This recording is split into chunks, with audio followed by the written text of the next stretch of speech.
नमस्कार, मैं पंकज प्रसून। दोस्तों, कनाडा याद है और वहां के प्रधानमंत्री जस्टिन ट्रूडो। अब जस्टिन ट्रूडो कनाडा के प्रधानमंत्री नहीं है, लेकिन कनाडा और भारत के रिश्ते को उन्होंने जिस तरह से खराब किया वो सदियों तक याद रखा जाएगा। अब एक और बड़ी खबर है। विदेश मंत्री के काम को तो आप जानते ही होंगे। कनाडा की विदेश मंत्री एक हिंदू बनाई गई है, हिंदू महिला, जिसका नाम है अनीता आनंद। उनके पिताजी तमिलनाडु के रहने वाले हैं और माताजी पंजाब। दोनों डॉक्टर हैं और दोनों यहां से माइग्रेट करके कनाडा गए थे। एक गौर करने वाली बात, जब अनीता आनंद विदेश मंत्री के रूप में शपथ ले रही थी तो उन्होंने खास तौर पे अपने हाथों में गीता पकड़ रखा था और उन्होंने गीता पर हाथ रखकर कसम खाया और जो पद या गोपनीयता की शपथ ली, आप जो कह सकते हैं।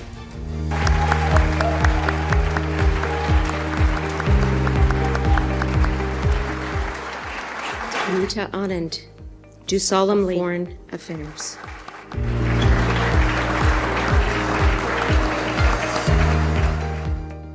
ये एक पोस्चरिंग है, ये दुनिया को एक पॉजिटिव सिग्नल है और भारत और कनाडा के संबंधों को फिर से दोबारा पटरी पर लाने की कवायद है। 2 दिन पहले कनाडा के प्रधानमंत्री ये कह रहे थे कि जस्टिन ट्रूडो के कार्यकाल में भारत और कनाडा के संबंध खराब हुए। मेरी सरकार की कोशिश ये रहेगी कि भारत जैसे राष्ट्र के साथ दोबारा उन संबंधों को कैसे पटरी पर लाया जा सके और उन्हीं कोशिश के तहत एक हिंदू महिला, एक भारतीय हिंदू को कनाडा का विदेश मंत्री बनाया गया है। कनाडा में भारत के राजदूत हैं अजय बिसारिया साहब। वो कहते हैं कि अनीता आनंद को मैं बहुत दिनों से जानता हूं और निश्चित तौर पे अनीता आनंद का कार्यकाल भारत और कनाडा के संबंधों के लिए एक गोल्डन अपॉर्चुनिटी है। अनीता आनंद का एक और परिचय है। परिचय यह है कि जब पूरे दुनिया में कोविड की महामारी फैली हुई थी, उस वक्त कनाडा ने कई देशों के साथ कोविड-19 वैक्सीन और पीपीई किट लिया था। कनाडा जिसने हमारे कोवैक्सीन को खरीदने में रुचि दिखाई थी और उस वक्त कनाडा की हेल्थ मिनिस्टर थी अनीता आनंद। अब तक जो ट्रैक रिकॉर्ड रहा है अनीता आनंद का, उसके अनुसार तो भारत और कनाडा के संबंध बेहतर होने चाहिए इनके कार्यकाल में।